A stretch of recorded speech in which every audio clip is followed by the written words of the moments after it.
Fico feliz de estarmos aqui para mais uma discussão que considero muito relevante desse simpósio. Nós vamos agora começar a mesa 3 do simpósio, o conceito de classe na discussão sobre desigualdades e democracia. Eu vou deixar aqui o colega Francisco Mata Machado Tavares, que está coordenando a mesa, apresente os integrantes. E apenas deixo aqui, como um recado, aí, a lembrança de que teremos a quarta mesa amanhã pela manhã, às 9 horas. Então, agradecemos mais uma vez a presença de vocês e eu passo a palavra para o Frank. Obrigado, Flávia.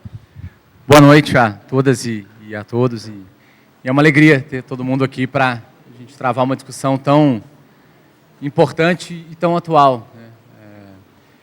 Muito recentemente, toda uma gama de produções bibliográficas sobre não apenas as questões de classe, mas questões referentes à austeridade, à dominação econômica, à subjugação no plano material, tem ressurgido mundialmente, com alguma projeção no nosso país. E acho que essa é mais uma das dimensões das desigualdades, da dominação, dos marcadores de diferença que traduzem a exploração que nos cabe discutir. Eu acho que é uma alegria para todas e todos aqui a gente poder receber os professores Álvaro e Danilo. E eu tenho certeza que todo mundo vai aprender muito com eles hoje. E eu já passo a palavra para o professor Álvaro Bianchi, que é professor na Unicamp, Ciência Política. Tem uma vasta obra, acho que todo mundo bem informado aqui na Ciência Política já conhece pelo menos alguma coisa do que ele tem produzido aí ao longo do tempo. E eu já te passo a palavra para falar. Boa noite. Eu gostaria de começar fazendo alguns registros, um agradecimento especial aos amigos e às amigas do Demodê. Parabéns pela organização deste, que é um dos eventos que está se tornando dos mais interessantes na ciência política brasileira e um dos que me interessa mais participar. E aos meus alunos, estudantes da Universidade Estadual de Campinas, que entraram em greve esta semana contra os cortes orçamentários em defesa da universidade pública, aos meus colegas professores, da Unicamp, com os quais pararemos segunda-feira, também dia 16. Bem, o tema que me foi colocado dizia respeito à questão das classes sociais nos estudos políticos. Este era inicialmente o tema, depois mudou um pouquinho, classes sociais, democracia e desigualdade. Eu confesso que o meu movimento não foi tão rápido assim. Então, vamos continuar um pouco com classes sociais nos estudos políticos. A pergunta que coloco é: as classes sociais ainda são importantes nos estudos políticos?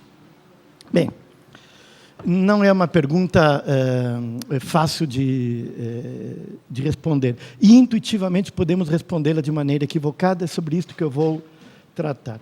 Porque não foram poucos os que, nas últimas décadas, anunciaram o fim das classes sociais, ou ao menos da capacidade explicativa desta noção.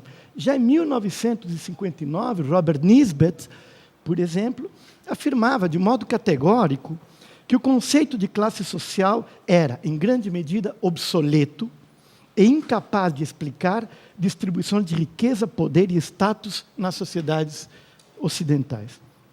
Mais tarde, com o colapso da União Soviética, não apenas o marxismo, mas também a própria análise de classes pareceu enterrada. Em 1991, Terry Clark e Seymour Martin Lipset afirmaram que as classes sociais eram um conceito completamente ultrapassado como instrumento analítico de estratificação social. E não foram poucos os que insistiram nesta afirmação. Bem, sinto informar, mas os mortos mandam avisar que as cerimônias fúnebres foram celebradas em antecedência. Eles se encontram bastante bem na ciência política, e é sobre isso que eu vou falar aqui. Vejam só, eu vou falar sobre o mainstream. Cadê o... Vou falar mainstream. Vou falar mainstream porque eu vou falar da American Political Science Review, da ciência política. Eu não estou falando da Politics and Society, não estou falando da New Political Science, as revistas que surgiram em oposição ao mainstream nos Estados Unidos. Não vou falar das revistas marxistas. Eu vou falar da American Political Science Review. E apresento as seguintes questões que eu vou desenvolver. Eu vou aqui, de uma maneira muito exploratória, devo confessar, mas explorar a presença da noção das classes sociais na corrente principal da ciência política norte-americana, mostrar que essa presença é maior do que o senso comum intuiria, e identificar os ciclos de uso da noção de classe e esboçar uma explicação para isto. Bem, recebo uma mensagem no meu correio eletrônico me pedindo para participar do Demo Day e falar de classes sociais nos estudos políticos. E antes de responder a pergunta, eu fui investigar se isto era possível, certo? Para minha surpresa, era possível. Então, a primeira coisa que eu fiz foi fazer um levantamento no Scopus. O Scopus reúne as principais revistas da ciência contemporânea. Eu fiz uma busca na área de ciências sociais, eu não podia restringir mais do que isso no Scopus. Selecionei o período 1906, que é quando começa a circular a American Political Science Review, e 2016, hoje. Classes e elites. Classe vermelhinho, é claro, elites azul, certo? E ganhou classes sociais. Puxa, mas eu pensei, eu vou arriscar um pouquinho mais. Marx e Weber. E ganhou Marx. Mas ganhou de longe. É lavada isto. Bom, eu fiz uma outra brincadeira. Eu tenho uns amigos que insistem que existe uma hegemonia pós-moderna. Eu não trouxe esse gráfico aqui. Eu fiz marxismo e pós-modernismo. Foi pior que o Brasil e a Alemanha. Deu 9-1, no mínimo. É uma distância absurda. Bem, temos um jogo. Aqui tem algo sobre o qual eu posso falar um pouco. Eu tenho um problema com os Scopus. Por quê? Porque os registros, a base de registros, ela não é estável. O Scopus foi integrando muitas revistas e publicações nos últimos anos. Então, é natural que, no começo, seja fraquinho e depois cresça. Então, por exemplo, o Scopus tem atualmente 60 milhões de registros. Desses 60 milhões, 36 milhões são posteriores a 1996. Mas, ainda assim, eu tenho alguns números interessantes. Vejam só, tem 44.587 artigos de ciências sociais que têm classes sociais, classes e seus correlatos, working class, capitalist class, middle class, no título, ou no abstract, ou nas palavras-chave. Não é no texto. É título, abstract e palavra-chave. É muito artigo. Marx, eu encontrei 8.176 artigos, no título, abstract ou palavras-chave. Não é incidental ali. São artigos sobre a obra de Marx ou sobre Marx. E é mais do que Weber. Não? É isso que me impressionou à primeira vista. Então, bem, isto não me dá um retrato exato, mas me mostra tendências. O morto manda avisar que está vivo e mostra proporções, certo? Porque se há erro para um lado, se há erro para o Marx, há erro para o Weber também. Se há erro para a classe, há erro para a elite. Bom, vamos ver como podemos compreender isto aqui um pouquinho melhor. Eu disse, bom, eu não quero ciências sociais, eu quero ciência política. E eu quero mainstream, certo? Então, eu vou pegar a American Political Science Review. Qual é o problema? São 110 anos de revista. É uma revista publicada 4 edições por ano, 10 a 12 artigos por ano, tem, então, 40 mil artigos. Não posso trabalhar com 40 mil artigos em um mês, certo? Que era o tempo que o Frank tinha me dado. Mas eu tenho um recurso que é interessante, eu tenho as presidential addresses. São as comunicações que o presidente da American Political Science Association faz no final do seu mandato, né, no plenário, né, e depois é publicado pela revista. Todo presidente faz isto. Por que estes textos são interessantes? Porque eles geralmente não são estudos empíricos, eles são uma discussão sobre o estado da arte da ciência política, ou as tendências da ciência política contemporânea, ou áreas de pesquisa que os presidentes estão interessados em explorar. Esses são artigos programáticos. Então, vamos ver o que os programas da ciência política nos dizem. Eu peguei das 106, peguei entre 1906 e 2013, são 108 presidential addresses, eu consegui trabalhar com 104. 2 presidentes não fizeram a sua comunicação, e, em 2 casos, ela não está, não está nas versões digitais da revista. E são 2 casos dos anos 10. Então, é muito difícil de recuperar isto aqui, no Brasil. Bem, aqui sim, vamos trabalhar, então, com ciência política, certo? E no mainstream da ciência política, certo? É isto que eu fiz em um segundo momento da investigação. E isto me permitiu observar 2 ou 3 momentos de expansão das referências a estes termos. O primeiro deles na década de 30, o qual é seguido de uma grande retração que coincide com a contra-revolução behavioralista, né? Praticamente desaparece classe, elite, Marx e Weber, né, durante os anos 40 a final dos anos 60. Né? E depois, um novo período de expansão nos anos 70 e algumas mudanças importantes a partir de meados dos anos 2000, sobre as quais eu vou falar, certo? Eu vou tirar aqui os anos 30 da análise por uma questão de tempo, mas eu vou mostrar eles aqui para vocês.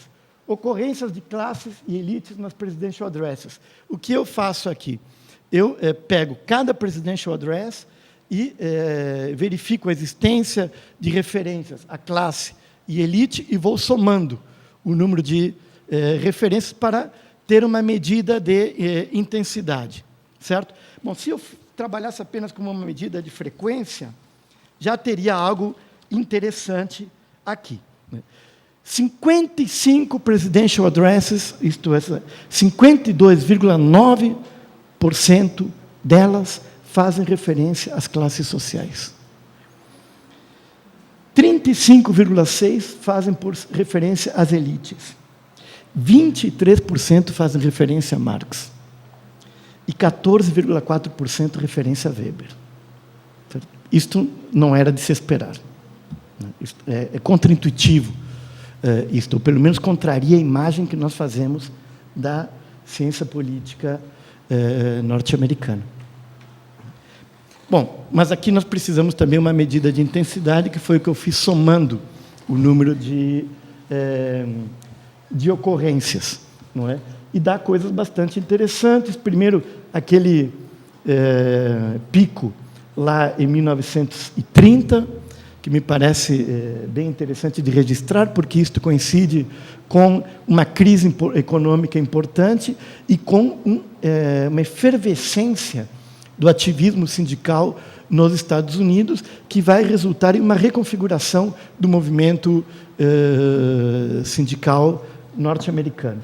Depois, como era de se esperar, o declínio nos anos 50 e 60, e depois os anos 70. E os anos 70 são maravilhosos. Sobre isso, vale a pena falar um pouquinho mais, certo? Que é o que eu vou tentar fazer aqui, se eu conseguir encontrar as minhas páginas. Bem, o sinal, não é?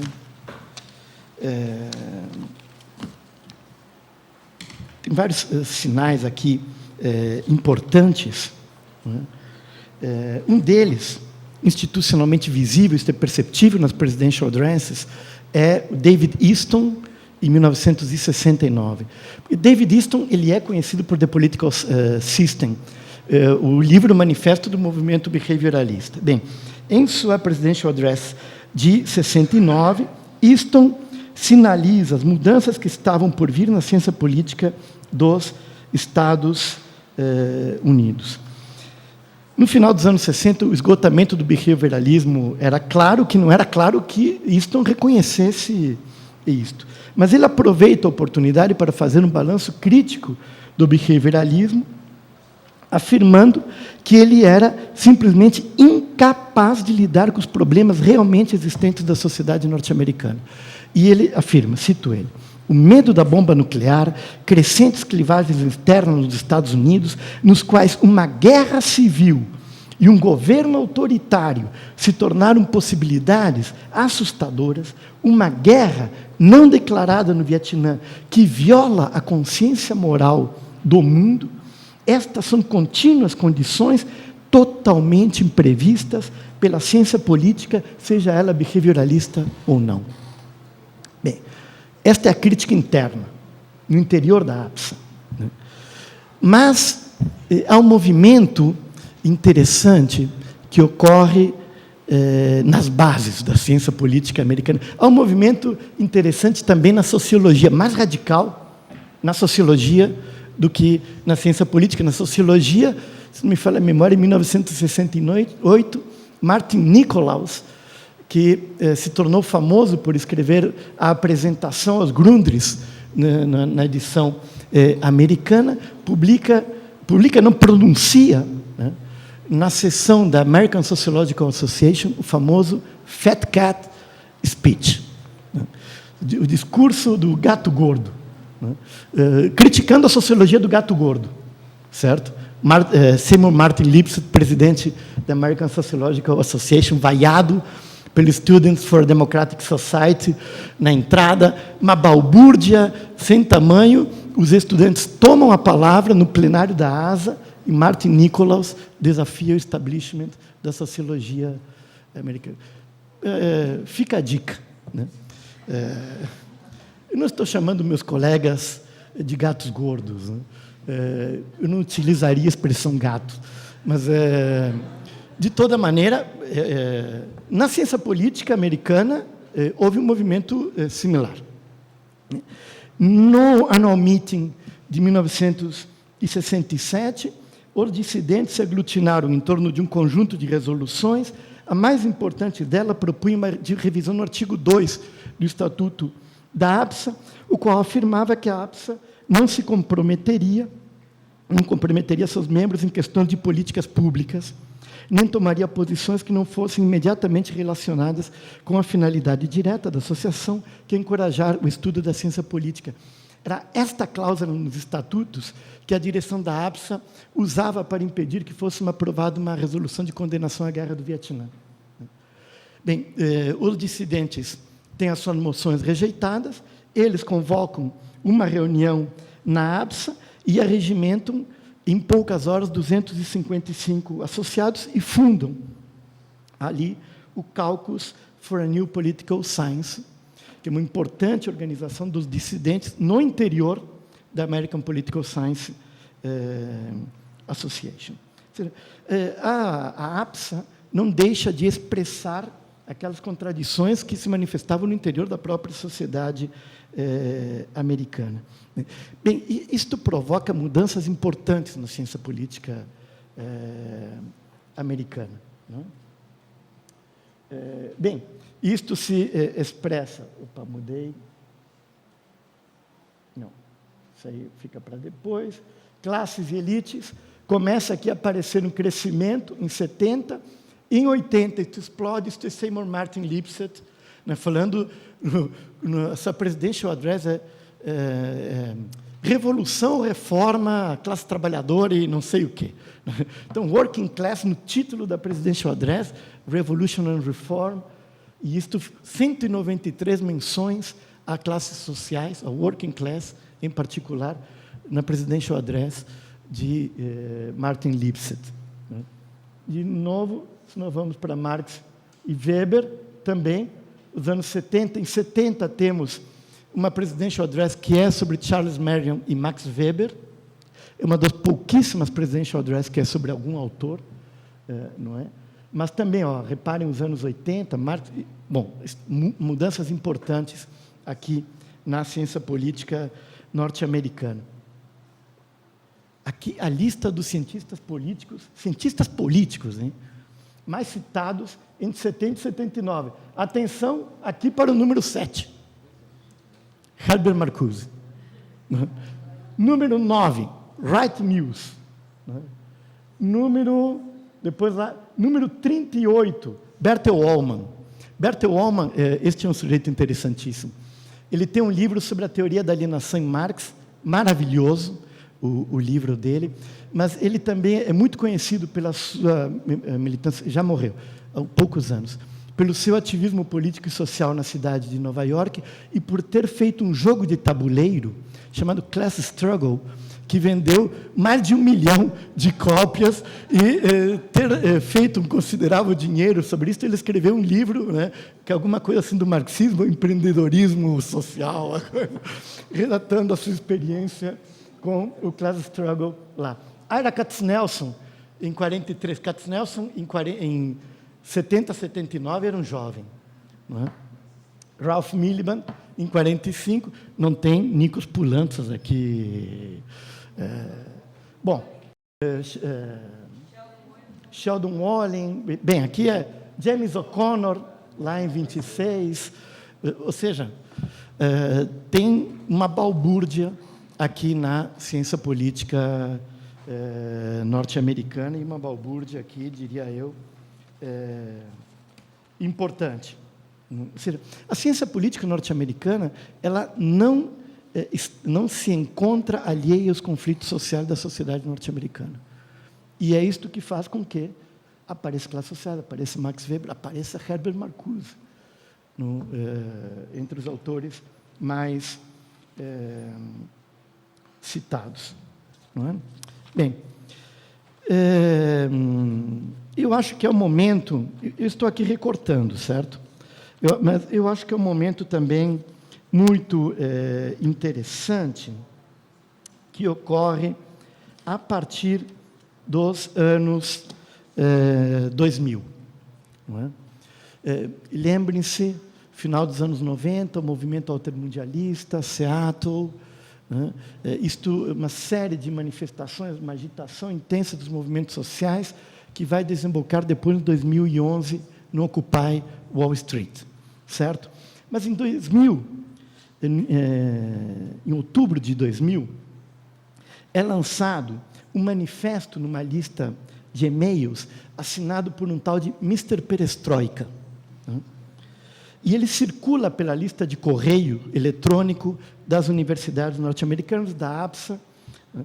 Clamando por mudanças na associação e na American Political Science Review.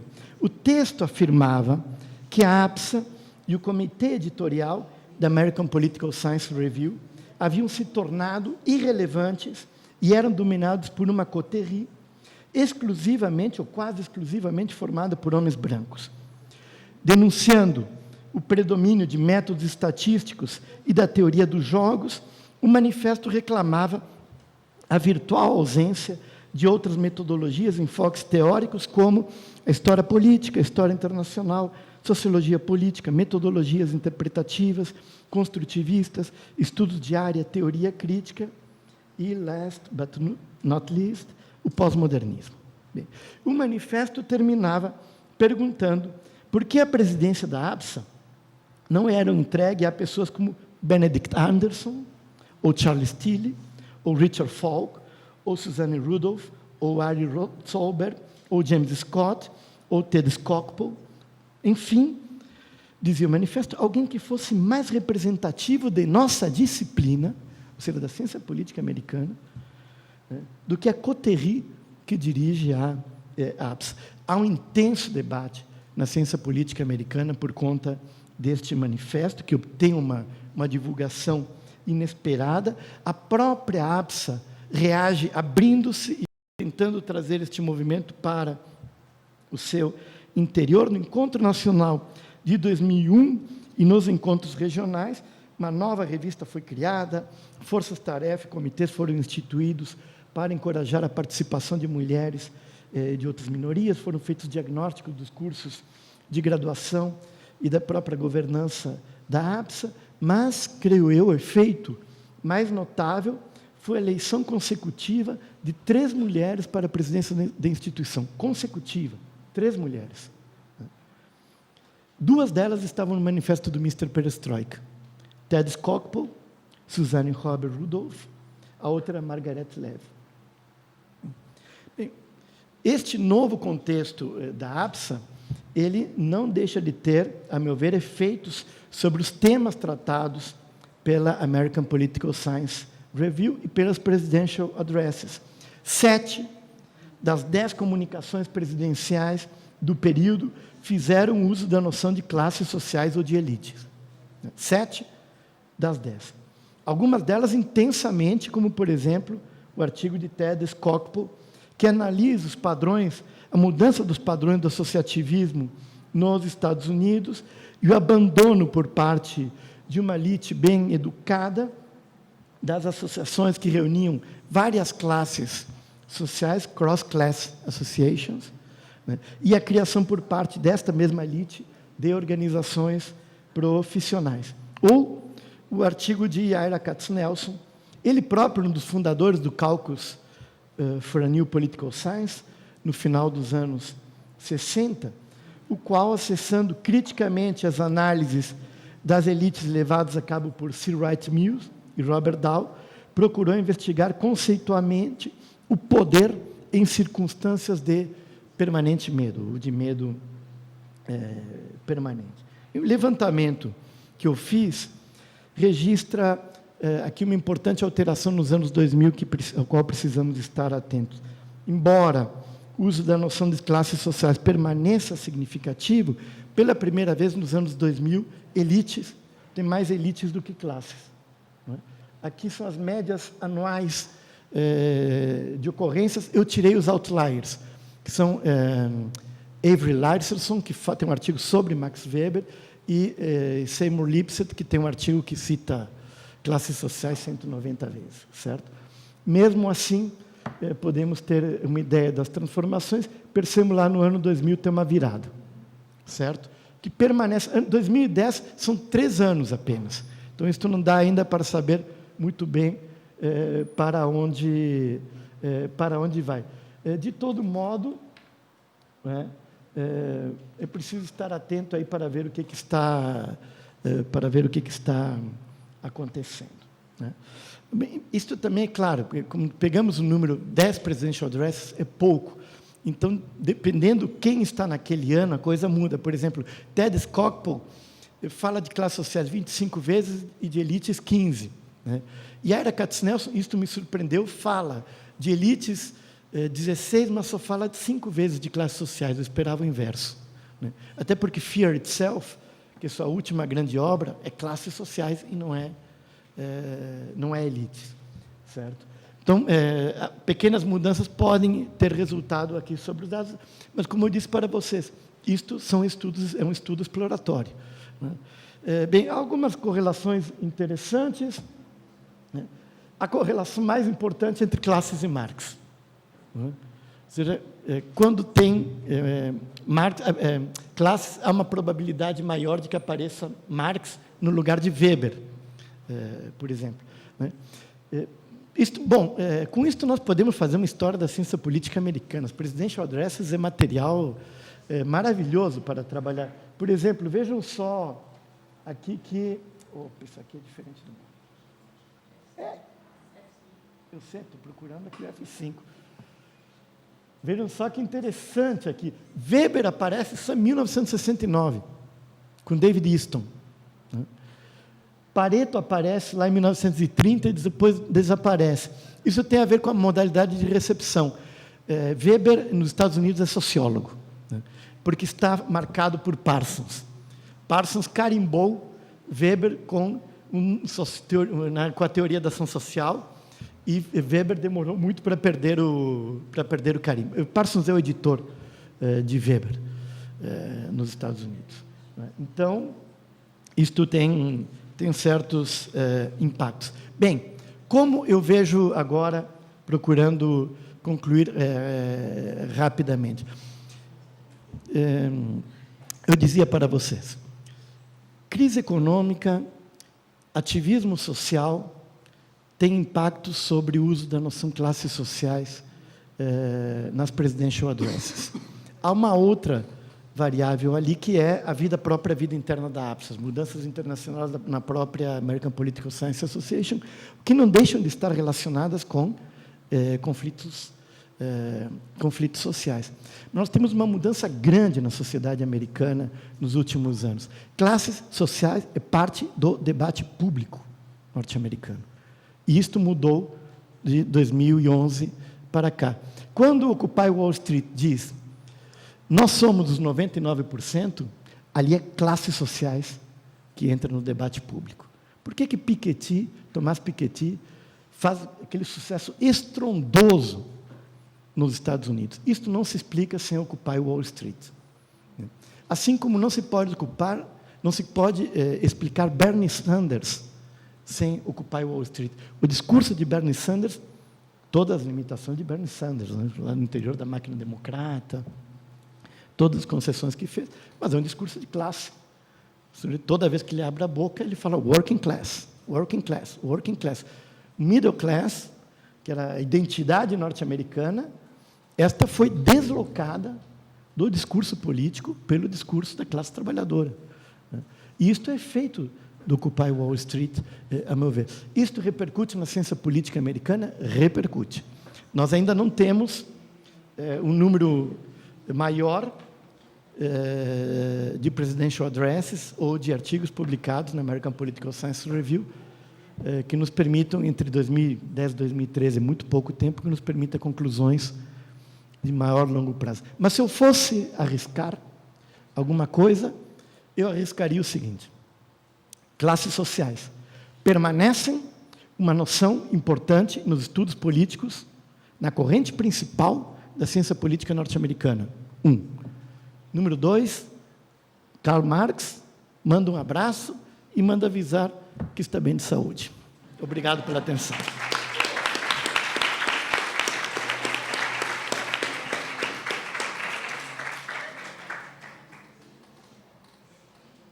Bom, gente, eu acho que muitas e muitos aqui aprenderam que não havia uma relação de rivalidade, mas uma interpretação que podia se conciliar contra o que dizia a intuição e o senso comum entre o Trotsky e o Gramsci com o professor Álvaro Bianchi. Muitas e muitos aqui aprenderam que o John Rawls, antes daquela figura progressista que estava explorando fronteiras em busca da igualdade no liberalismo, era alguém que provavelmente estava reagindo a algo que se dava em Berkeley, nas ruas, etc., com o Álvaro Bianchi. E agora a gente, mais uma vez, tem uma descoberta contra-intuitiva, provocadora, e de um refinamento analítico, de uma fundamentação, né, nas fontes, nos fatos, que nos faz descobrir coisas novas criticamente, e para que é ciência, se não para isso, com o Álvaro Bianchi. Então, realmente, muito obrigado, Álvaro. Acho que a gente aprendeu muito com esses achados contra-intuitivos hoje. E como o Álvaro falou sobre essa relação entre crise e ciclos de ativismo e o aparecimento da classe na ciência política, nada melhor do que a gente passar a palavra para o professor Danilo Martuscelli, da Universidade Federal da Fronteira Sul, que acaba de publicar um livro. Eu lembro quando a gente fazia luta de classes mais prática do que teoria, que um dia eu me encontrei com o Danilo, ele falou, olha, essa coisa de crise não tem muito a ver com... A gente morava em Chapecó, muito tempo atrás, ele ainda mora lá, e aí ele dizia, não tem muito a ver com essa coisa de presidencialismo de colisão, não tem muito a ver com compor base partidária no Congresso. E ele começou a me explicar de Lacerda versus Vargas até o Mensalão, como que alinhamentos entre políticos e classes sociais davam na carta da corrupção. Eu acho que eu passei uma semana como uma pessoa que só falava do trabalho do Danilo. Assim, eu esqueci o meu próprio doutorado que eu estava fazendo na época. Assim, gente, realmente é um achado contra-intuitivo para aquela época impressionante. E é uma alegria ver que isso virou um livro agora, né, que ele está lançando aqui e tal, e que ele está aqui para discutir, né, lamentavelmente, num dia muito triste no contexto de uma crise profunda, mas, por outro lado, é uma alegria ter um intérprete de crises que vai para além das tão estreitas molduras institucionais para compreendê-las. Danilo. Bom, obrigado, Frank. Também vou começar com os recados, né? Queria agradecer os organizadores, né? Os membros do Demodê, a Flávia, o Luiz Felipe, o Tiago, que são aqueles que eu conheço mais de perto. E também na pessoa da Janaína, também agradecer todos os estudantes que estão engajados nesse processo, que, né, às vezes tem essa retaguarda é fundamental para que tudo possa ocorrer. Cumprimento meus colegas de mesa. Cumprimento também meus colegas de mesa, né, o Frank, que eu conheci em Chapecó, e o Álvaro, que eu tive a oportunidade de trabalhar no Semarx, na Unicamp. Está ruim aqui. Não, ele está dando microfonia com esse aqui. Eu estou procurando o botão para desligar. É?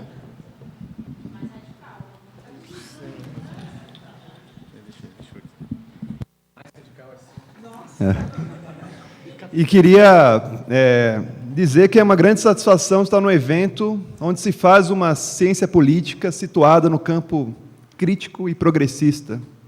Eu acho que é muito importante a gente construir essa ciência política no Brasil, tão dominada pelo mainstream, né, e tão, no meu modo de ver, tão pouco produtiva para pensar criticamente o Brasil e outros fenômenos sociais. Eu também fui pego aí, há um mês atrás, com esse convite, pego de surpresa. O convite, inicialmente, tratava justamente da questão das classes, né, nos processos contemporâneos, nos estudos contemporâneos. Tinha a ideia de trabalhar, portanto, fazer uma reflexão crítica sobre o conceito de crise política, né, pensando algumas correntes. E quando veio a questão da classe nos estudos sobre democracia e desigualdade, também me coloquei numa situação um pouco difícil, porque não sou um especialista do tema da democracia, e teria que trabalhar um tema da desigualdade que não está muito, né, que não tem muito a ver com raça, com gênero, com pobreza, com classe média, com trabalhadores, né? Eu lembro de uma época que estávamos eu e o Álvaro na BCP da Unicamp, e ele falava que havia mais estudos sobre o time do Fluminense do que sobre as classes dominantes, né? Então, o meu tema vai um pouco, né? Tinha dois sobre o Fluminense.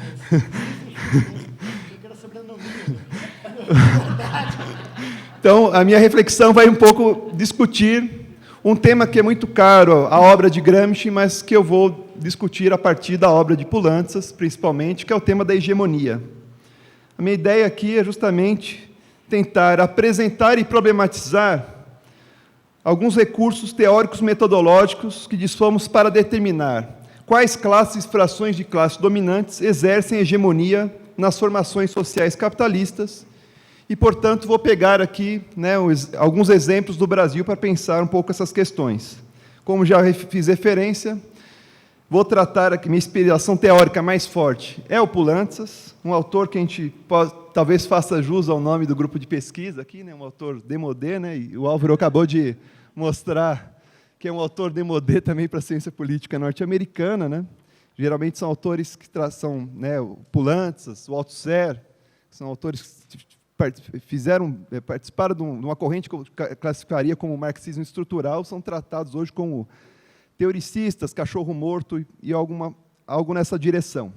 Então, a minha ideia é pouco partir do Poulantzas e chegar ao Brasil para trabalhar e refletir também criticamente a atualidade, não a partir de uma tradução, uma resenha do Décio Sais aqui, mas que é um autor que eu acho que ajuda a pensar o Brasil, né, a partir das categorias poulantsianas, classificadas por muitos, como disse, como teoricistas, né, mas que ele tem, portanto, que tem um forte inserção para pensar a conjuntura, a formação social, a análise concreta.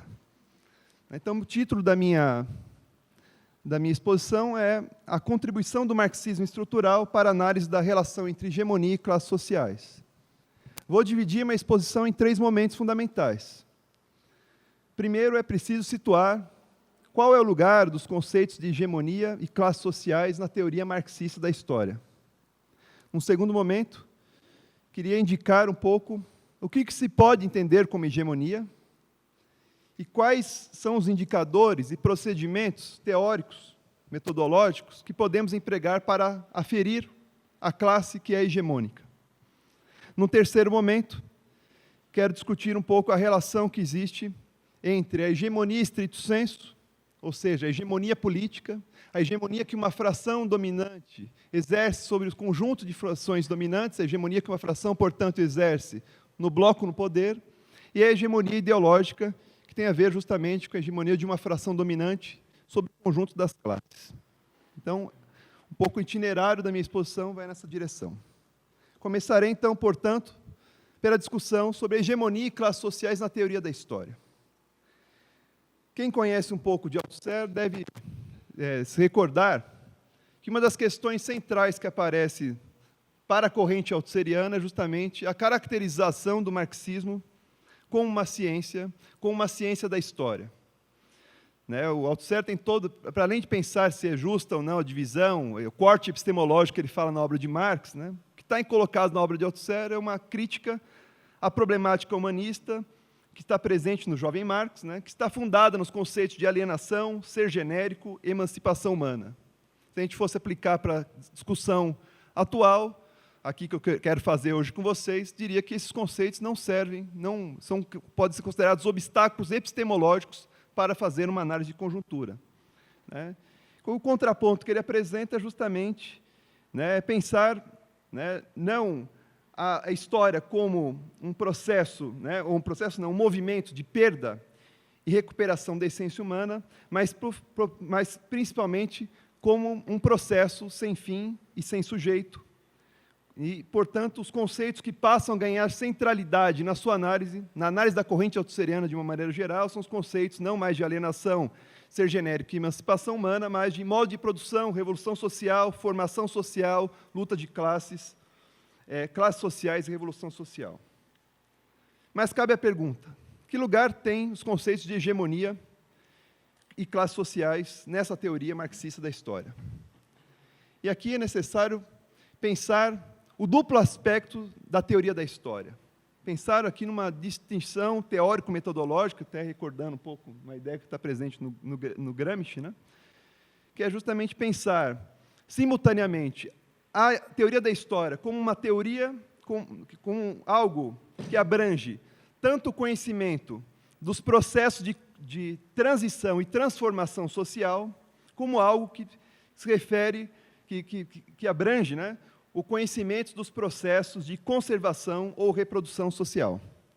Então, nesse caso, quando a gente vai trabalhar, a partir dessa definição, a ideia de transição social, ela vai se referir justamente a situações históricas marcadas por uma relação de não correspondência entre forças produtivas e relações de produção, pela defasagem entre as estruturas econômicas e política, pela existência da luta de classes no sentido forte do termo. E qual é esse sentido forte do termo? No sentido que, na transição, é o momento em que as classes efetivamente se colocam em confronto pela preservação ou mudança da dominância de um modo de produção, pela preservação ou mudança social. E também, na transição, temos a existência de uma crise política no seu sentido mais forte do termo, que podemos caracterizar como uma crise revolucionária, onde se abre a possibilidade, portanto, histórica, de substituição de uma classe por outra. É assim que a tradição também, a obra de Lenin também faz referência a essa classificação de uma crise revolucionária. Ora, na reprodução, tudo isso se passa de um modo um pouco distinto. São situações históricas marcadas pela relação de correspondência entre forças produtivas e relações de produção, pelo condicionamento recíproco das relação político e econômico, que boa parte, muitas vezes, da ciência política não faz, ou seja, a relação, o condicionamento recíproco entre político e econômico.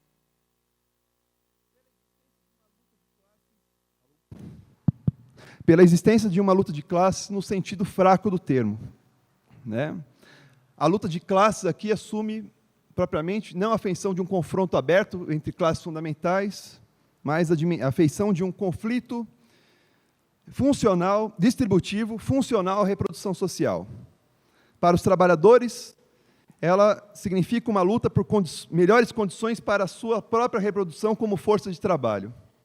Para os capitalistas, com uma luta voltada para obter maiores fatias na repartição da mais-valia global. Ou melhor, embora possa haver mudanças nas relações entre as classes dominantes, entre as frações dominantes na reprodução social e entre as classes dominantes e classes dominadas, essas mudanças sempre ocorrem sob a lógica da reprodução social, sob a lógica da dominação sob a lógica de uma dada dominação de classe.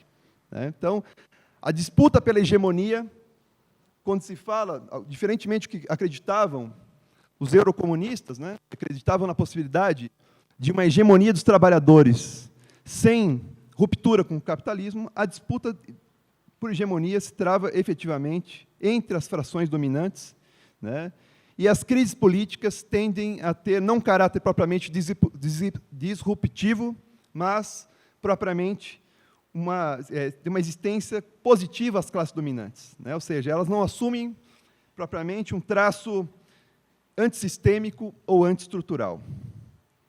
E aí, parto para o segundo ponto, que é justamente os indicadores para aferir a hegemonia de uma classe ou fração de classe nas formações sociais capitalistas. E faço aqui referência quase que exclusiva a essa aferição nos processos de reprodução social. Não vou tratar aqui da teoria da transição marxista. E duas perguntas iniciais se impõem. O que é hegemonia e quais critérios podemos utilizar, quais procedimentos teóricos metodológicos podemos utilizar para aferi-la? Bom, na obra clássica, Poder Político e Classes Sociais, de 68, assim também como no Fascismo e Ditadura, assim como também em Crise da Ditadura, são obras que o Poulantzas foi produzindo a partir de 68, Poulantzas elabora um conceito original de bloco no poder, que designaria uma unidade contraditória de interesses gerais das classes dominantes sobre a hegemonia de uma classe ou fração de classe. Na visão dele, o Estado cumpriria simultaneamente o papel de unificar os interesses políticos das classes dominantes e de frustrar de modo regular qualquer intento de ação revolucionária. O Estado agiria, portanto, excluindo os trabalhadores do bloco no poder. Então, esse aqui é um conceito bastante importante que se contrapõe, por exemplo, ao conceito de arbitragem que muitos cientistas políticos têm utilizado. Que a ideia de arbitragem considera o conjunto dos interesses na sociedade. Então, exclui o bloco no poder, o Estado age, portanto, excluindo os trabalhadores do bloco no poder e atendendo desigualmente os interesses das diferentes frações dominantes. Assim, nessa unidade contraditória, que Poulantzas chama de bloco no poder, uma classe ou fração de classe tenderá a ter seus interesses econômicos priorizados. É justamente essa classe que ele designa sob a ideia que vai exercer a hegemonia política no bloco no poder. Mas ocorre que essa formulação de Poulantzas é uma formulação bastante geral, ela é uma formulação original, mas ela é bastante geral, e a dificuldade que se apresenta na obra de Poulantzas, quem faz a leitura da obra de Poulantzas, é detectar, afinal de contas, qual é o critério, o indicador, preciso, ou mais rigoroso, ou mais satisfatório, que permite identificar essa fração hegemônica. Foi Décio Sais, na obra do Capital, que procurou avançar no sentido de propor esse critério que permitisse justamente detectar a preponderância política de uma fração de classe no bloco no poder. Diz ele, esse critério é justamente, abre aspas, a repercussão objetiva da ação estatal no sistema de posições relativas de que participam classes dominantes e frações de classes dominantes, ou seja, aquelas classe ou fração cujos interesses são prioritariamente contemplados pela política econômica e social do Estado. Então, portanto, na visão de Décio Sais, diferentemente de uma abordagem mais estrutural do Estado, está presente na obra do Poulantzas, é a política de Estado, ou mais especificamente, a política econômica, que seria o critério fundamental para identificar a hegemonia no bloco no poder. Ou seja, nesse sentido, ele descarta nessa análise, quando vai analisar essa hegemonia política, essa hegemonia a partir de critérios como critérios contábeis, né? Pensar assim, né? É hegemônica a classe que detém, né, maior participação dos setores, maior participação no PIB, ou a hegemônica classe que tem maior taxa de lucro, né?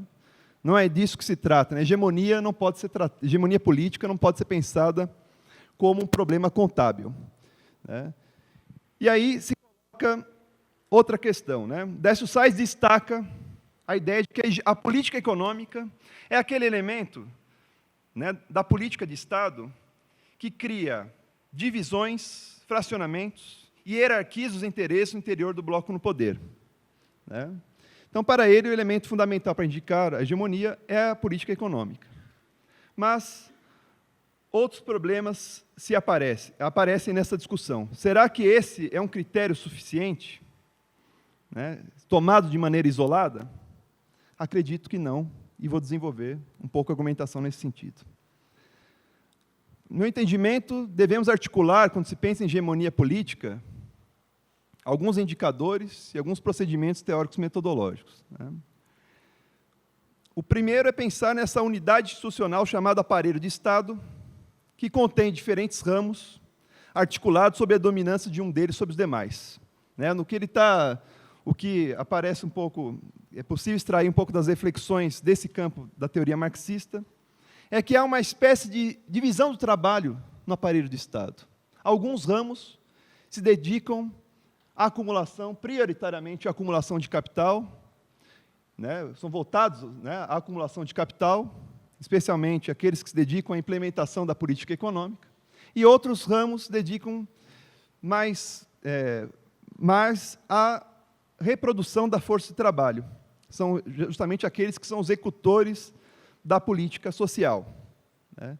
Entre esses diferentes ramos, para o capitalismo funcionar, há uma necessidade, né, de que aqueles ramos voltados para a acumulação de capital sejam mais poderosos e influentes no processo de produção. E, portanto, são eles que vão justamente condicionar e limitar a própria implementação das políticas voltadas para a reprodução da força de trabalho, né? Ou seja, se a gente for tentar apresentar de maneira mais concreta, né, uma decisão do Ministério da Fazenda tem repercussões gigantescas sobre as pastas sociais dos governos brasileiros, por exemplo, né?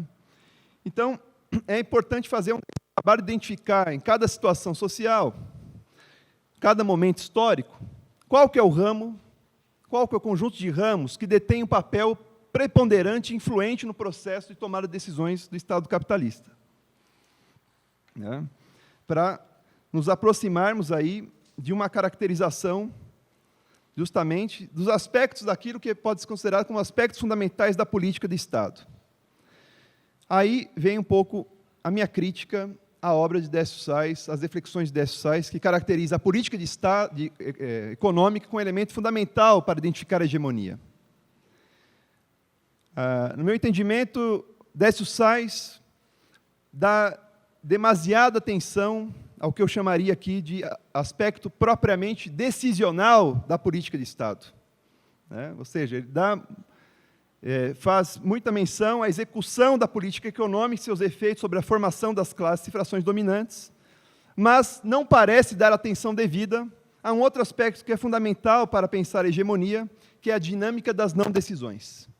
Ou seja, que é justamente as reações ou as iniciativas tomadas pelas classes e frações dominantes que interditam a aplicação de determinadas políticas, né? Podemos pensar naquelas matérias que não são implementadas, por exemplo, né? A regulamentação do sistema financeiro, chamado artigo 192 da Constituição, né? Que não está prevista na Constituição, mas não é implementado, o imposto sobre grandes fortunas, ou regulamentações que não são modificadas, né, que os governos continuam com elas, né, e que têm um impacto gigantesco, né, sobre a decisão.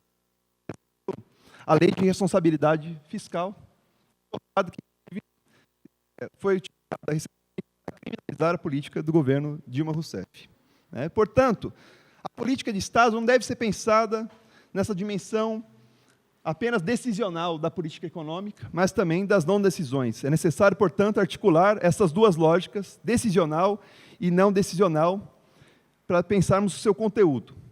É certo que, a partir do conhecimento dos resultados da política econômica e social do Estado, estaremos em melhores condições de identificar um indicador determinante para a aferição da hegemonia política. Mas se nega as iniciativas e as reações das classes e frações dominantes nesse processo, pode-se incorrer no erro de ignorar as características principais da própria dinâmica do processo político. Ou seja, queremos dizer aqui que as classes sociais em geral e a classe ou fração hegemônica em particular não podem ser tomadas como mero elemento passivo do processo político, devem ser pensadas também como um elemento ativo do processo político. Então, a análise deve combinar resultados e iniciativas, deve combinar aspectos decisionais com aspectos não decisionais. Por fim, caminhando aqui numa seara diferente de várias correntes do marxismo, que tende a ter uma dificuldade a trabalhar as classes, ou seja, pensa as classes, tanto os trabalhadores quanto as classes dominantes como blocos monolíticos, fechados, homogêneos, é necessário incorporar nessa análise da hegemonia, levar em consideração que a política de Estado, uma vez em ação, ela provoca a formação de agregados sociais reais que se apresentavam até então como classes ou frações em potências. Ou seja, a política de Estado é aquela que contribui para a formação desses agregados e, especialmente, da constituição da fração de classe dominante, da fração de classe hegemônica. Ou seja, e aqui eu acho que é justamente um aspecto que deve se levar em consideração, que nesse processo de constituição dessas frações, por exemplo, quando você edita uma medida como redução de taxa de juros, isso contribui para agregar frações que são contrárias a essa política e outras que são favoráveis. Então, ou seja, a própria execução da política estatal vai contribuindo para a formação desses agregados sociais. E aqui é necessário pensar que a hegemonia política não pode ser pensada apenas como com a existência de um único critério de fracionamento, por exemplo, o critério que é industrial, comercial e bancário, que diz respeito à função do capital. A análise pode ser mais interessante se levar em consideração a possibilidade de entrecruzar esses diversos fracionamentos, ou seja, a hegemonia política, estou querendo chamar a atenção aqui, pode assumir um caráter compósito, ou seja, combinar uma diferenciação interna em termos de escala de capital, pequeno, médio, grande capital, de função de capital, industrial, comercial e bancário, e de posição no sistema econômico capitalista internacional. Uma burguesia mais atrelada ao capital, uma espécie de correia de transmissão ao capital estrangeiro, uma burguesia mais voltada, que poderíamos chamar de burguesia associada, uma burguesia nacional que está mais voltada para estimular o mercado nacional, interno, e tem contradições fortes com essa burguesia estrangeira, ou uma burguesia interna que é um híbrido, tem relações de contradições e dependência em relação a essa burguesia desse capital externo. Ou seja, chamando a atenção aqui que esse aspecto do fracionamento, esse caráter do Estado de ter essa função de criar essas frações, que muitas vezes são entrecruzadas, era interessante para nos desviarmos de uma visão essencialista das classes, que pensa justamente as classes dominantes como um todo homogêneo. Então, diante do exposto, eu entendo que uma análise mais satisfatória seria aquela que combinasse esses três aspectos do processo de análise da hegemonia política, da hegemonia do bloco no poder, da hegemonia das classes dominantes, que é justamente aquela que entrevê a competição entre os diferentes ramos do aparelho de Estado, no processo, aquela que observa o conteúdo da política econômica, da política de Estado, observando suas dinâmicas decisionais e não decisionais, e aquela que observa os efeitos da política de Estado sobre a formação das frações de classe, em especial da fração que tem seus interesses priorizados interesses econômicos priorizados pela política de Estado, a fração hegemônica. E aqui entramos numa segunda dimensão. Falei aqui do sentido mais estrito da concepção de hegemonia, né, quanto hegemonia no bloco no poder. Mas é necessário pensar na hegemonia, né, sobre o conjunto das classes sociais. E aqui entra uma reflexão que, de alguma maneira, bebe na fonte de Gramsci, né, para pensar a questão da hegemonia, a questão dessa hegemonia no sentido mais amplo. O que o Poulantzas defende, quando ele pensa a relação entre a hegemonia política e a hegemonia ideológica, é justamente que a regra geral é de haver, que não há uma dissociação entre a fração que é hegemônica no bloco no poder e a fração que é hegemônica sobre o conjunto da sociedade. O que ele defende é um pouco essa tese. Ou seja, como regra geral. Ocorre que essa é uma tese que está longe de se apresentar como regra geral, né? Ou seja, a concentração de hegemonia numa única fração está longe de se apresentar como uma regra geral, sendo, portanto, a defasagem entre as funções, né, a dissociação entre a hegemonia política e a hegemonia ideológica, um traço importante para considerar essa relação, né? E aqui podemos pensar aqui, né, um pouco a conjuntura brasileira para exemplificar isso, né? Os setores que tendem a ter, né, uma maior projeção no debate nacional, né, uma maior visibilidade na cena política, são geralmente aqueles setores que estão ligados à atividade produtiva, né?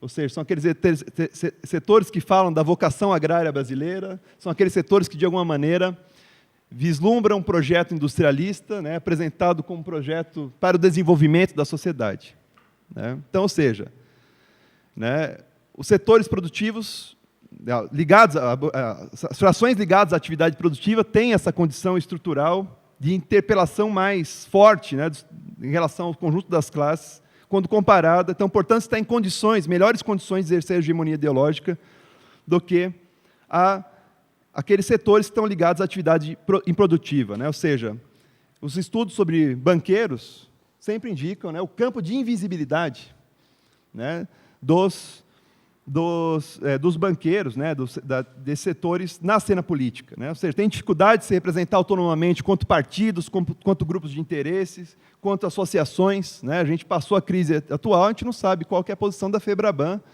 da Confederação Nacional das Instituições Financeiras, né?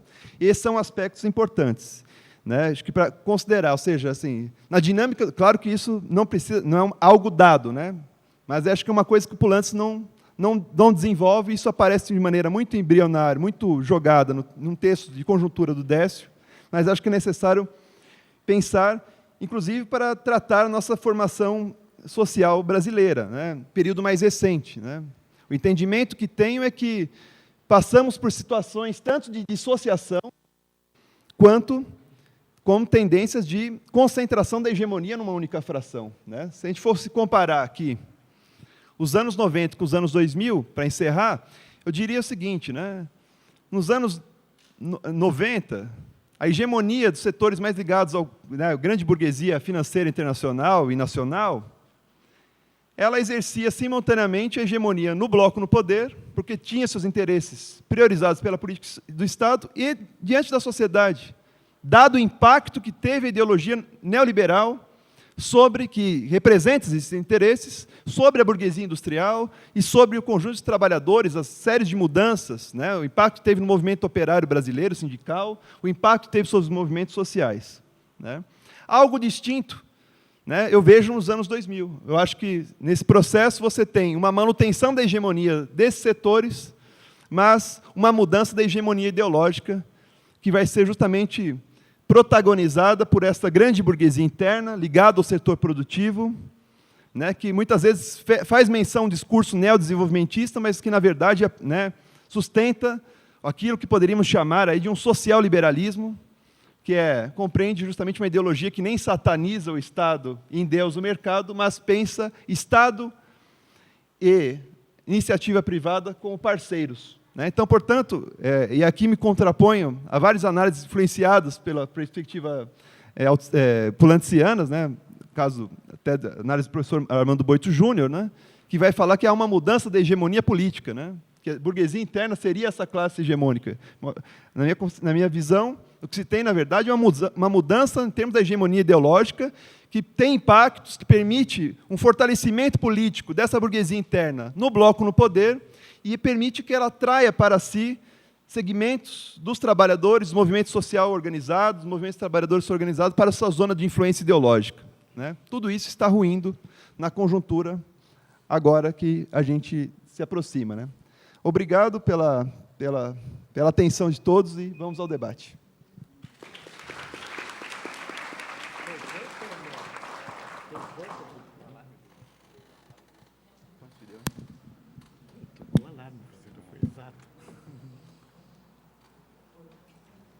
Obrigado, Danilo.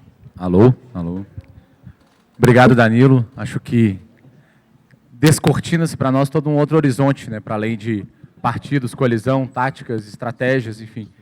Esse jogo das classes sociais para se entender a crise por que nós passamos é fundamental e muitas vezes, por desinteresse ou preguiça, a gente não concebe, não aborda devidamente na ciência política. A gente tem um teto para terminar, então a minha proposta é que se faça uma rodada de perguntas para que eles possam responder. E eu peço às pessoas que sejam tão concisas quanto possível nas perguntas, nas considerações. E, portanto, está aberto para quem quiser perguntar. Daniela.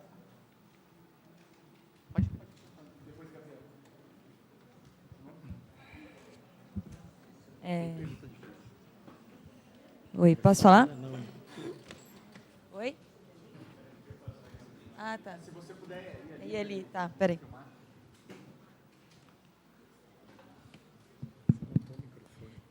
Então, queria parabenizar o Álvaro e ao Danilo. Gostei muito das duas apresentações. E, na verdade, eu tenho uma pergunta que é um pouco uma provocação para o Danilo, que diz respeito a essa sua inovação teórica no conceito de hegemonia no bloco do poder, essa ideia do processo decisivo e o processo não decisional, né? Porque a impressão que eu tenho é que quando você diz que importa no Estado aquilo que não é decidido, você está incluindo o conflito social no Estado. Você está incluindo os interesses que não são atendidos e não podem parecer que são atendidos, desculpe. Portanto, eu tenho a impressão que essa sua concepção é muito mais o Poulantzas, que você não citou, o Poulantzas da cristalização dos conflitos sociais no Estado, do que o Poulantzas do poder político e classes sociais. E eu gosto dessa mudança, sinceramente. Eu gosto. E eu acho que essa mudança tem a ver com a reintrodução das classes sociais no seu Poulantzas, que, na minha opinião, tem a ver também com os conflitos sociais que o Brasil passa hoje, que deixam evidente que no Estado se expressam, se cristalizam conflitos de classe, conflitos políticos. E eu gostaria que você falasse um pouco sobre esse outro Poulantzas, e se você acha que é possível conciliar a sua análise, a análise desse terceiro momento, do poder-Estado-socialismo. Estado-poder-socialismo? É isso.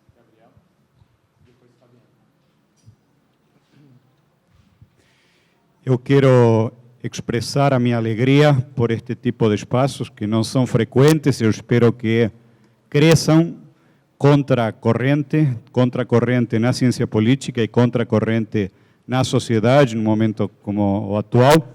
Então, concordo inteiramente com Álvaro, é um tipo de evento que dá vontade de vir e de repetir, tá? É o meu primeiro, espero que não seja o último. E duas questões, uma para o Álvaro. Eu fico feliz também em saber que a minha leitura, e eu creio que de muitos de nós, a respeito da ciência política yankee, tá, estava um pouco distorcida, que há luta lá também e que essa luta se expressa, por exemplo, nesses números. Tá? Então, isso me deixa feliz e eu espero que isso chegue também aqui. Quem sabe nos inspiramos nesse caucus por uma nova ciência política para fazer algum manifesto do gênero aqui também na nossa ciência política brasileira, que em geral parece absorver apenas aquela que mesmo não tão esmagadoramente dominante quanto achava, mas que creio que continua sendo dominante. Tá? Um comentário apenas, tu terias como colocar ali a lista dos mais citados, tá? Sem discordar da tua análise, mas apenas sugerindo uma outra leitura possível. Tá? Se nós formos somar esses autores, primeira questão, não aparece Marx na lista de mais citados. Então, Marx está nos resumos, está nas palavras-chave, está nos títulos, mas nos mais citados não aparece. Mas se nós pegarmos, por exemplo, o Lipset contra o Miliband, Lipset ganha do Miliband 1000-1. Tá? Se eu não tiver feito mal a conta, 1000-1. Se nós somarmos Lipset, Dahl, Huntington, Almond, alguns dos que estão ali que são os mais representativos das correntes dominantes, e do outro lado colocarmos aqueles que poderíamos identificar como contra-hegemônicos, não é nem 7-1, nem 9-1, diria que 50 ou 100-1. Tá? Então, só apenas para mostrar que a luta, sim, talvez não seria tão otimista nos números quanto na tua análise, mas, enfim, apenas esse registro, essa observação, tá? Porque a lista de mais citados pulamos de 3.425 para apenas 32 no último da lista.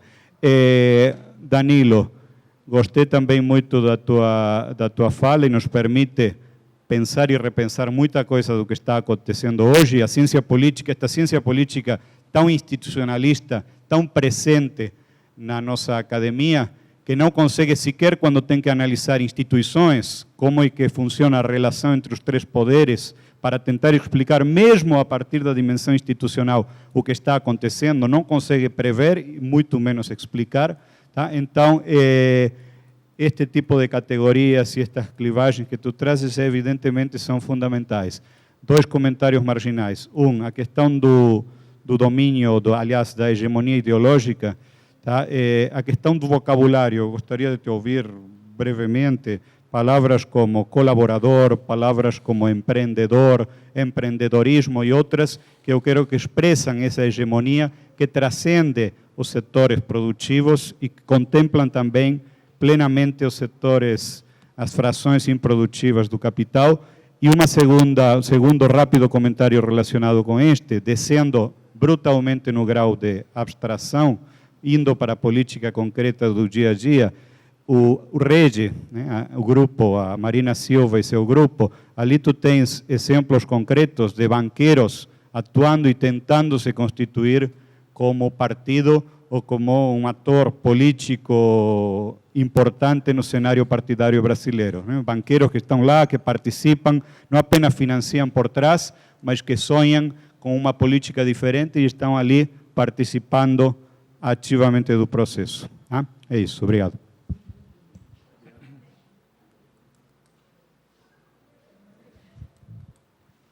Boa noite. Meu nome é Fabiane, eu sou da Universidade Federal do Paraná e eu gostaria de fazer uma pergunta para o professor Álvaro, mas para a mesa, se possível, também. A respeito dos dados que o professor Álvaro apresentou, pelo fato, mostrando que o Marx aparece mais citado do que Weber em relação àquele gráfico, e um pouquinho de gancho com a fala do professor Gabriel agora a respeito dessa lista dos mais citados, embora os dados que o professor mostrou sobre a citação Marx e Weber é um período muito maior, no entanto, do que esse período. No entanto, esse de 70 a 79 era um momento imediatamente anterior àquele pico do Marx. Então, assim, a princípio, eu fiquei me perguntando por que será... Aliás, eu ia perguntar para o professor e para a mesa, por favor, a que os senhores atribuem um exemplo que pode justificar ou explicar o maior aparecimento do Marx em relação a Weber. E, agora, quando eu falo, tentando linkar de algum modo com a fala do professor Gabriel, de fato, o Marx não aparece ali, e, de repente, me fez pensar, e é a respeito disso que eu gostaria de perguntar também, se de repente, o fato do Marx aparecer mais citado que o Weber, talvez passa pelo... Igual ele lembrou, bem lembrado, o senhor verificou na título, palavras-chave e resumo. Quando, de repente, verifica-se as referências bibliográficas, ele não aparece, no entanto. Então, eu queria saber se, de repente, pode ser que passe pelo seguinte fato.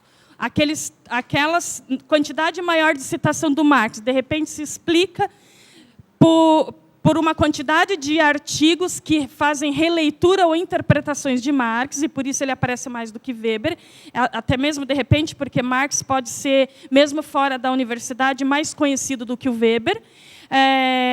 E se o fato dele não aparecer ali, se explica, de repente, por outro lado, pelo fato de que, de repente, aqueles autores que aparecem ali como sendo os mais citados são autores que, de repente, não fazem, ao contrário, não fazem releitura de Marx, ou reinterpretações ou interpretações, que, de repente, fazem estudos de outro tipo, e daí não citar Marx.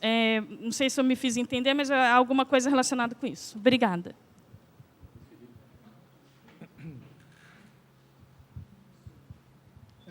Bom,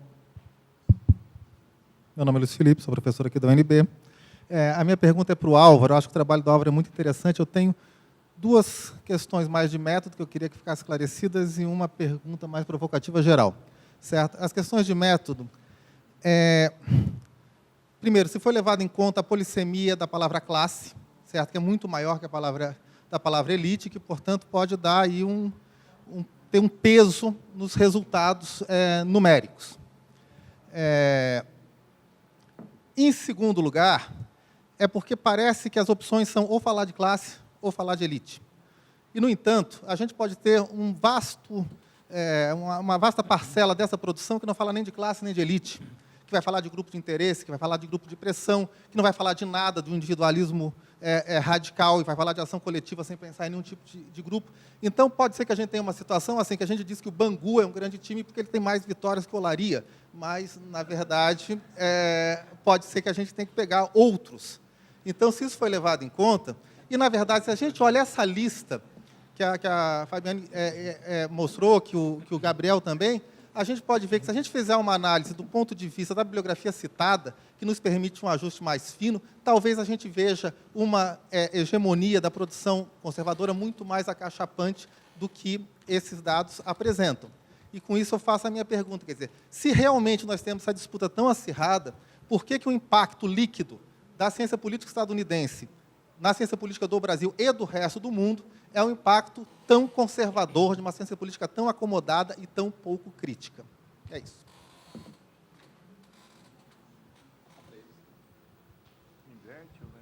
Passar para vocês responderem. Está funcionando esse? Bom, gostei das perguntas. E vou começar pela pergunta da Daniela, né? Me sopraram aqui falando porque eu não precisava responder provocações, né? Mas vou responder. Que é a seguinte, eu acho que a obra do Poulantzas, ela vai, a partir do debate Miliband-Poulantzas, caindo numa flexibilização do conceito de Estado, né? Ou seja, admitindo, por exemplo, de maneira muito ampla a ideia, por exemplo, de aparelhos ideológicos de Estado, de modo que tudo é Estado. A mídia, o sindicato, né?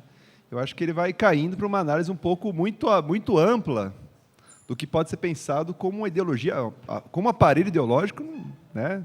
Ok, agora, de Estado, eu acho que é um problema aí para a própria definição de Estado. Sindicato é Estado, tudo é Estado, né? Aí realmente entra um problema. E o que você colocou tem uma meia razão. Por quê? Porque eu não posso concordar aqui com as análises feitas que inspiraram o último Poulantzas, que se colocava como um eurocomunista de esquerda, né? Ele afirmava isso aí, né?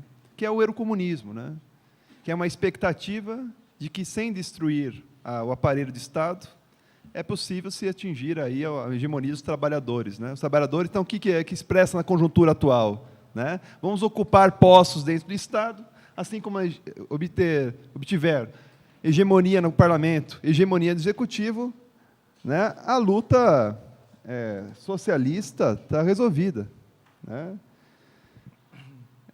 A gente sabe as implicações disso para o processo atual, como que os movimentos, né, no lugar de conquistarem o Estado, foram estatizados, né? né, foram estatizados. Esse é um elemento importante. E aí, quando você afirma, né, bom, mas você não considera importante, quando você aplica essa ideia, se referindo à minha análise, né, ao aspecto não decisional, e falando das reações das frações, você não está incorporando a análise das classes, né, você pensando o Estado como uma condensação material de relação de classes, né, sim e não. Não como o último Pulantzas pensa, que abre brecha para pensar que os trabalhadores efetivamente podem vir usufruir desse aparelho de Estado para os seus interesses. Eu acho que, se há um conflito no interior do Estado, é um conflito entre as frações dominantes, as frações que compõem o bloco no poder. É isso que a gente pode perceber quando a gente pode analisar os diferentes ramos, quando a gente pode pensar aí a atuação do judiciário, né? Ou seja, não está colocada a autonomia dos trabalhadores, né? O poder popular, ou coisa do tipo, nem nos processos. Então, eu acho que é isso, né? É possível admitir o conflito no funcionamento do aparelho de Estado, não da estrutura do Estado, que eu acho que são conceitos diferentes também, que vão sendo desenvolvidos pelo Pulantzas, né? Mas com essa condição, que são conflitos entre as classes dominantes, né? É um pouco a compreensão que eu tenho aí. Não sei se a gente pode conversar depois um pouco mais sobre esse assunto. O Gabriel colocou uma questão muito interessante.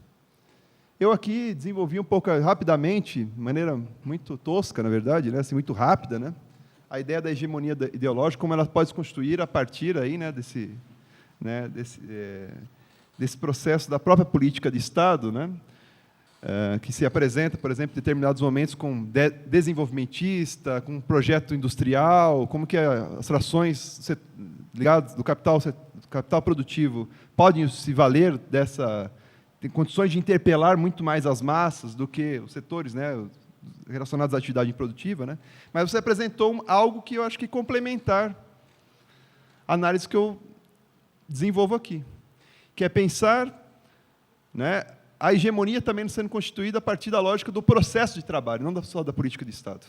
Essa lógica do colaborador, do empreendedor, está muito ligada a esses novos processos de reestruturação produtiva, né? Então, nas análises do Brasil, seria combinar, basicamente, né, aquilo que se poderia dizer entre o neoliberalismo e a reestruturação produtiva, né? Ou seja, como que casa isso na análise de classe. E, nesse sentido, eu acho que é possível trabalhar um pouco esse outro lado de como se constitui essa hegemonia ideológica, né?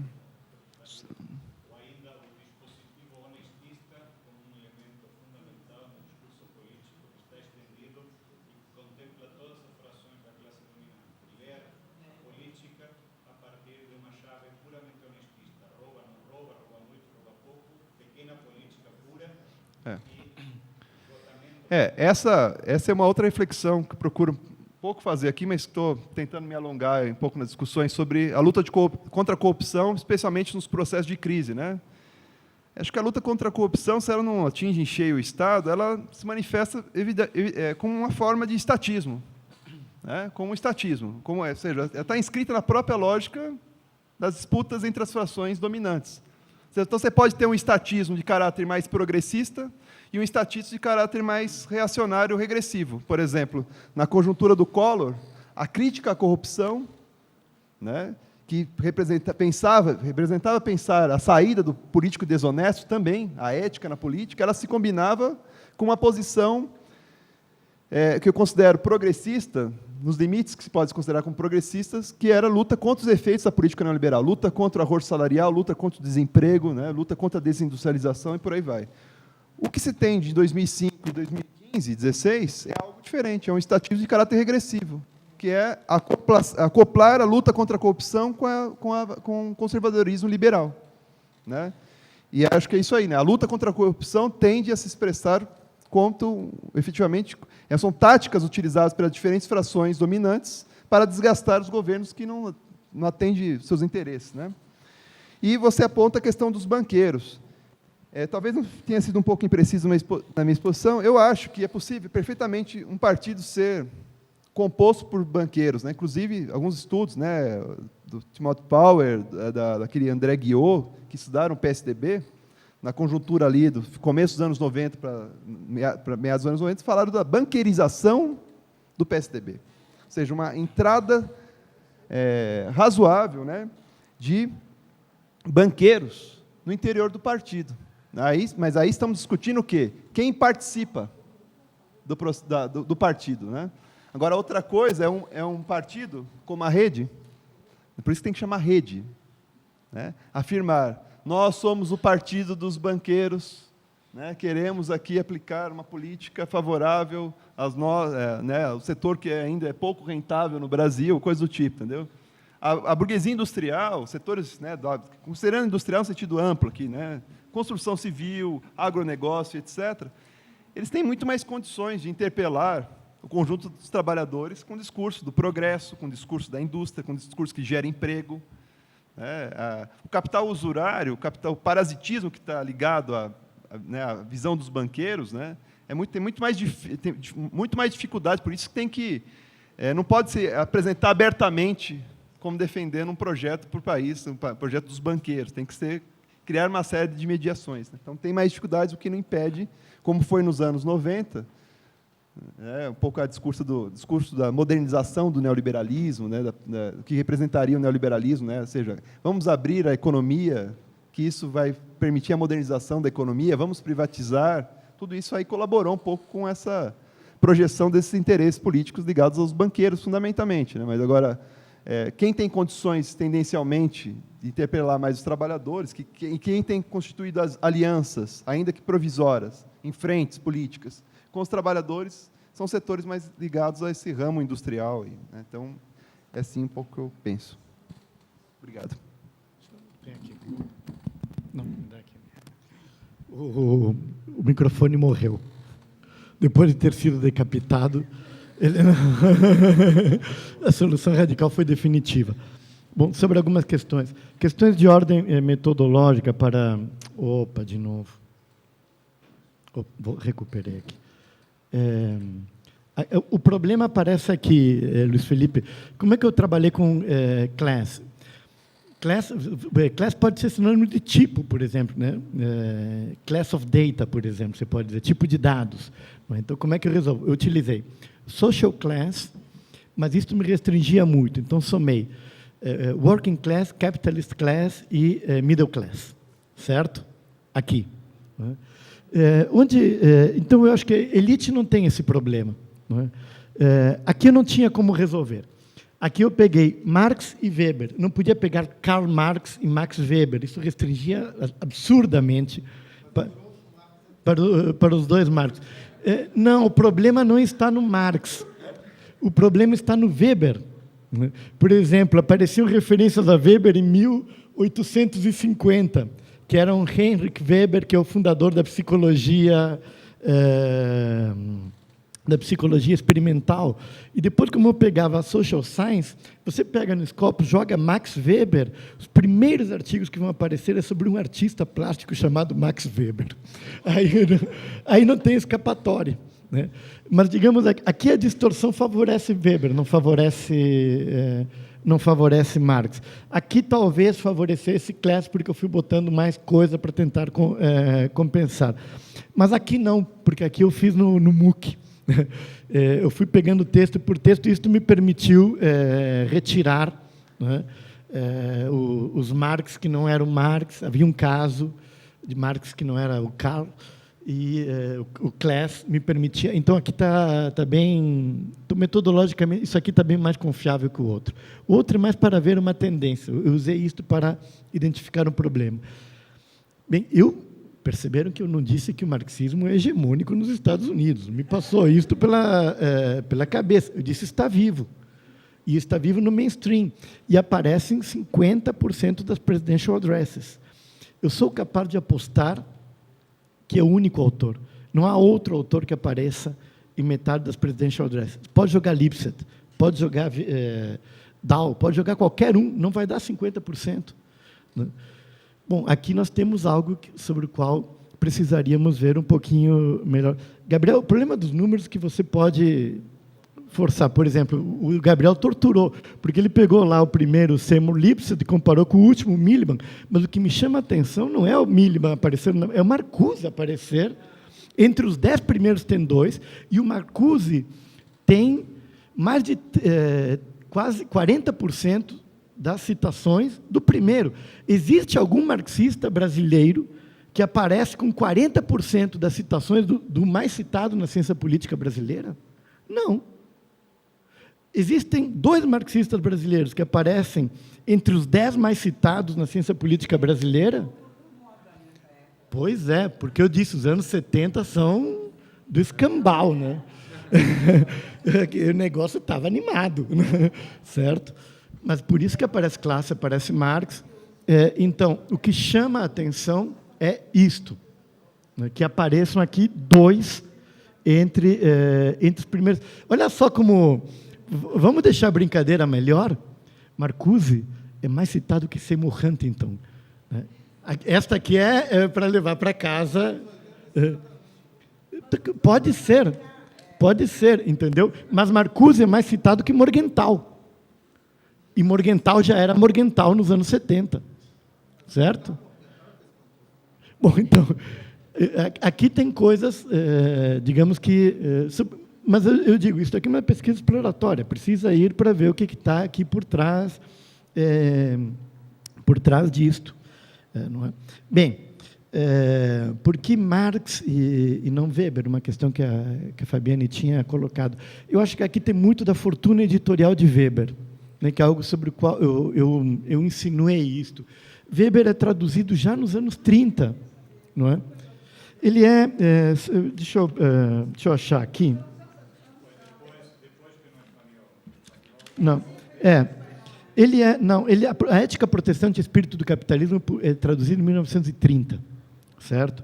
Depois, Parsons pega a primeira parte de Economia e Sociedade e traduz e publica isso em 1937, com o título The Theory of Social and Economic Organization. Weber é Parsons nos Estados Unidos, né? Então, é por isso que Weber aparece em 1969 da mão de David Easton, né, que já havia feito algumas referências antes a Weber. Então, Weber, ele até os anos 70, ele é um autor da sociologia, né, e ele é um autor da sociologia parsoniana. Então, tirar esse peso dos ombros para Weber foi um negócio custoso. Então, digamos aqui, um pouco Bourdieu poderia ajudar a explicar a circulação internacional, não é? As traduções, poderia ajudar a explicar este fenômeno. Por que Weber entra tão tarde na ciência política americana? Porque realmente é surpreendente, né? Na sociologia, não. Na sociologia é completamente diferente. Ele entra lá nos anos 30 com Parsons e fica daí para frente. Bom, mas também é interessante como entra Marx. Marx entra já na década de 10 na sociologia, primeiro, e permanece depois. Por exemplo, aquilo que eu te comentava ontem, né? O estudo do Charles Baird sobre a interpretação econômica da Constituição Americana, que é, se não me falha a memória, de 1918, não é? Ele é fortemente inspirado na obra de Marx, né? Ele nega isto constantemente, né? Porque esta acusação que se joga sobre Baird, que é uma interpretação ideológica e partidária, não é? Ele vai dizer que a Constituição norte-americana representa a ofensiva dos latifundiários contra os farmers e os indebitors, né, contra os farmers e os endividados, e que depois a Revolução Jeffersoniana, em 1800, não é a contraofensiva dos farmers contra os latifundiários. Bem, Baird vai dizer que não é Marx. Mas ele confessa, sim, mas na época eu estava lendo Marx, certo? Ou seja, Marx está lá com Baird já nos anos 10, é muito antes do que Marx e Weber. Então, ele aparece antes. E depois, isto nos anos 30, aparecerá em algumas presidential addresses, sempre como uma crítica à interpretação econômica da política. É assim que eles aparecem, não é? são críticos de Marx, citando Marx para criticá-lo, mas o que isto indica? Que havia um movimento na ciência política norte-americana, um movimento intelectual para o qual Marx era importante, senão ele não estava na agenda, certo? Senão não haveria críticos de Marx. Eles estão criticando algo que existe na conjuntura intelectual norte-americana. Bem, como eu disse, é um estudo exploratório. A intenção fundamental aqui era mostrar a presença, não é, no mainstream da ciência política americana, tanto da noção de classe, não é, como de Marx, e estabelecer uma comparação. E Elite e Weber me parecia que era a comparação mais evidente. Se eu fosse fazer outras comparações, muda de figura. Mas isto aqui mostra que, pelo menos nos anos 70, não é Bangu contra Olaria. Aqui é jogo da primeira divisão, certo? Ou seja, tem uma certa importância sobre a qual nós precisaríamos refletir. Já é campeonato gaúcho o negócio aqui, não é? Já é hexacampeão, já é coisa desse estilo. Então, eu acho que é isto que precisa ser visto. Depois, a trajetória dos presidentes também é muito interessante, e a gente precisaria ver, eu acho que há, claramente, no final dos anos 2000 e início de 2011, gente que estava no Caucus for a New Political Science chega à presidência da APSA, que foi presidente. Sim, sim. Depois muda. Isto muda no final dos anos 90, Theodore Love provavelmente é o primeiro, né, mas depois você tem Ira Katznelson vira presidente da APSA. Né? Aqui, este mesmo autor, o Robert, Carl Pateman, Ted Skocpol, muda consideravelmente. Eu comentava com uma anedota pessoal, quando eu fui para a Colômbia, quem me recebeu foi o Ira. O mesmo autor que fez esta tabela, ele faz uma outra, onde ele cria a categoria de Radical Thinkers, onde ele põe Marcuse e outros, e um dos que ele põe nos Radical Thinkers é justamente o Ira Katznelson, que era do Caucus. Né? Quando eu fui, ele já era presidente do Social Science Research Council, e havia sido há pouco tempo presidente da APSA. Eu entrei na sala, pumba, lá na parede, o retrato de Antônio Gramsci. Eu não tenho o retrato do Gramsci na minha sala. Eu tenho do Trotsky e do Marx. Mas aquilo me surpreendeu. Né? Bom, e na conversa, eu descobri que quem havia dado aquele... Era um amigo dele, um amigo íntimo, que era Eric Hobsbawm. Katznelson é responsável por Eric Hobsbawm ir para a New School. Bom, ele vai parar na presidência da APSA. Não é, o Katznelson dos anos 70 não é o mesmo Katznelson presidente da APSA. Não é? O tempo fez o seu trabalho, mas não entra na categoria dos conservadores, de modo algum. Né? Em outros casos, também precisamos pensar um pouco melhor. Por exemplo, Robert Dahl. Certo? Robert Dahl era membro do Partido Socialista. Né? Ele tem uma trajetória bem... a trajetória dele, eu diria, é um U. Não é? Ele vai para o poliarquia, ele vai do socialismo para a poliarquia. Você pega Who Governs, por exemplo, classe social é do começo ao fim do livro. Não é?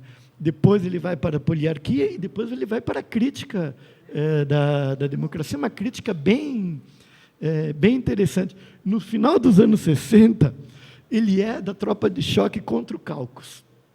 Né? Porque tem uma acusação contra Evron Kirkpatrick, o sobrenome talvez vocês se lembrem, é o marido da Jane Kirkpatrick. Né? Evron Kirkpatrick era secretário executivo da APSA, e ele cria um tipo de ONG, não é? Que presta assessoria para os Estados Unidos no Vietnã e no Camboja. Com isto, bom, e o Caucus diz, não, aqui é a APSA né, violando o estatuto que proíbe dela se meter na política. E aí montam, da noite para o dia, um comitê para avaliar se Evron Kirkpatrick fazia uso da sua condição de secretário executivo da ABSA para vender serviços para o governo americano. E Robert Dahl é membro desta comissão, é o presidente da comissão, e em 2 semanas tem um relatório absolvendo Evron Kirkpatrick, dizendo que não tinha nada a ver uma coisa com a outra. Uma coisa era ele, secretário executivo da ABSA, outra coisa ele era prestando serviços no Camboja. Camboja. Bem, então, também tem uma... Mas, de todo modo, ou seja, as coisas não são muito chapadas.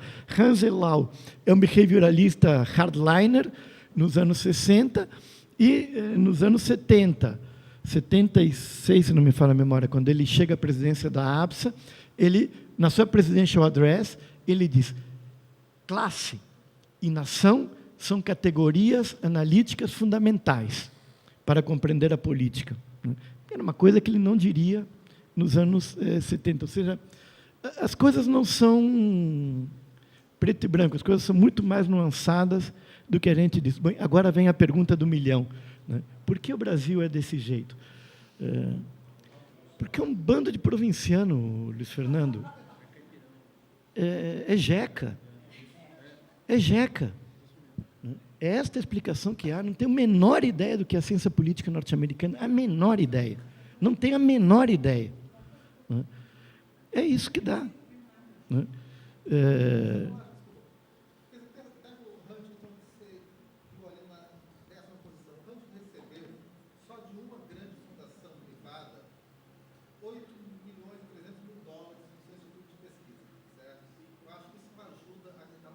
Claro. Claro. Sim, mas não pode ser. Eu acho que a gente que não meteu o pé lá, entendeu? É gente que não meteu o pé lá. Como diz um professor nosso, né, sobre certos estudos sobre o empresariado, né? Ele diz: olha, tem gente que escreve sobre isso e não meteu o pé na cozinha. Você nunca foi numa associação empresarial, nunca falou com o empresário, então tem uma visão completamente idealizada do empresariado. Eu acho que com a ciência política norte-americana acontece isso, a gente tem uma visão muito parcial.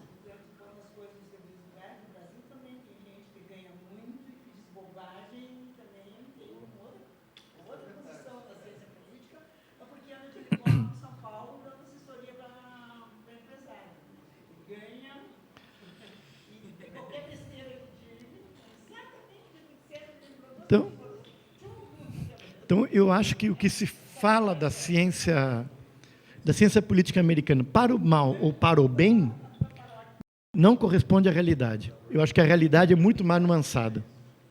E depois, se você sai da ABSA, né, e você vai para os congressos regionais da ABSA, o negócio muda, e para as revistas regionais, o negócio muda completamente de figura, que é o que o pessoal da perestroika diz.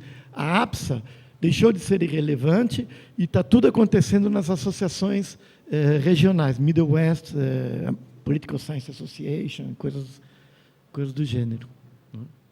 Bem, era isso, espero não ter me alongado. Obrigado pela atenção.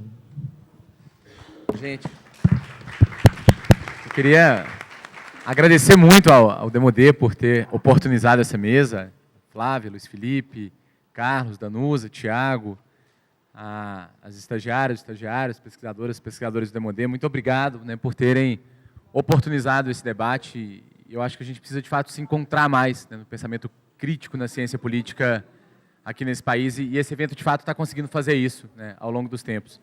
Obrigado mesmo e obrigado a todo mundo que ficou aqui para prestigiar. Boa noite, pessoal.